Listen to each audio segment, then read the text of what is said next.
21 ans et je suis en 3e année de prépa littéraire, aussi chef scout à mi-temps. Et là, cette année, en fait, j'ai aidé le père Maximilien à préparer le voyage humanitaire au Burkina Faso avec 16 autres personnes des Yvelines.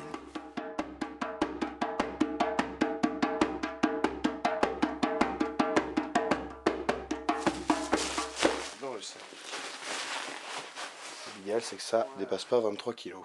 Mon grand frère était parti au Bénin avec le père Maximilien et il m'a dit il faut vraiment que tu ailles en Afrique au moins une fois pour voir ce que c'est.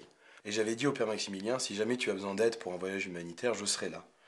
Parce que ça m'a toujours plu justement de partir à la rencontre des autres et qui plus est de partir en Afrique.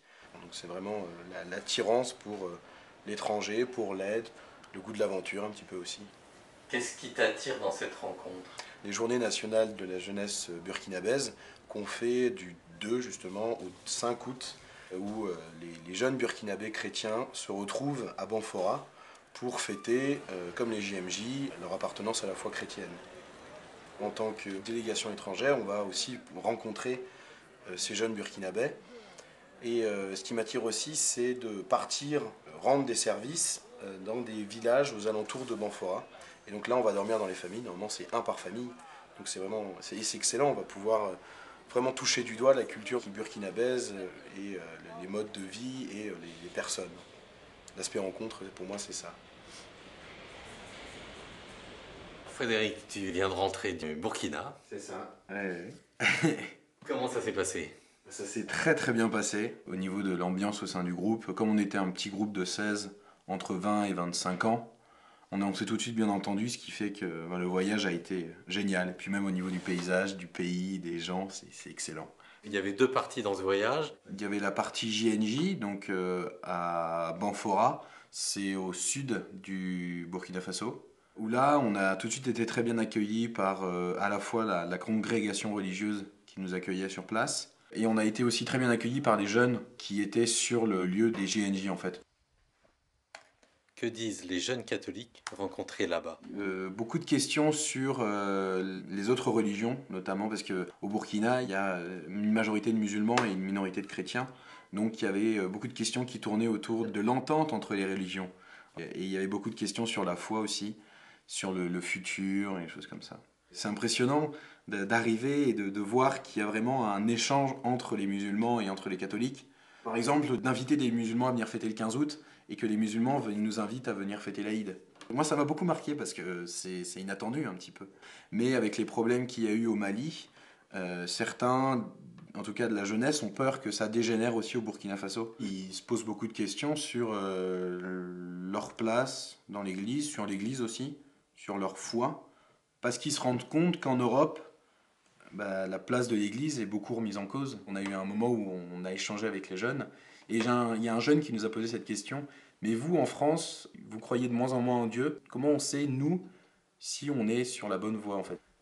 Pour la deuxième partie, on est parti à Boni. Donc c'est un petit village, toujours dans le sud du Burkina Faso, où là, en fait, on a rendu 3 services. Donc on a aidé à repeindre la salle principale du presbytère, là où les gens viennent pour les grandes réunions, les grandes célébrations, là où les gens viennent prendre le repas. Donc c'est vraiment la salle du village. C'est l'équivalent de notre salle paroissiale. C'est ça, ouais. Et on a vu que ça faisait plaisir aux gens de voir que la salle renaissait un petit peu. Parce que c'est vrai qu'au début, elle était un peu en mauvais état. Et donc on a repeint, on a mis des brasseurs d'air pour que ça soit beaucoup plus agréable. Ensuite, on a creusé à l'entrée de la mission une rigole en fait pour canaliser l'eau de pluie parce qu'en Afrique quand il pleut beaucoup et donc ça évite en fait de détruire totalement la route. Le troisième service qu'on a fait, c'est de planter des arbres donc à pas, c'est toujours dans la commune de Boni. On a planté des arbres contre l'avancée du Sahara, voilà, pour lutter contre la sécheresse. Et ça a duré une dizaine de jours environ. Comment on revient d'un tel voyage? Quand on revient et qu'on va à la messe en Europe, on se dit que c'est vraiment deux mondes différents. Et je pense que l'Église européenne a à apprendre de l'Église africaine. Et les gens célèbrent et, de tout leur corps, en fait, et c'est génial. On se rend compte que en France, déjà on a beaucoup de chance d'avoir les transports en commun, d'avoir des infrastructures, d'avoir un État présent.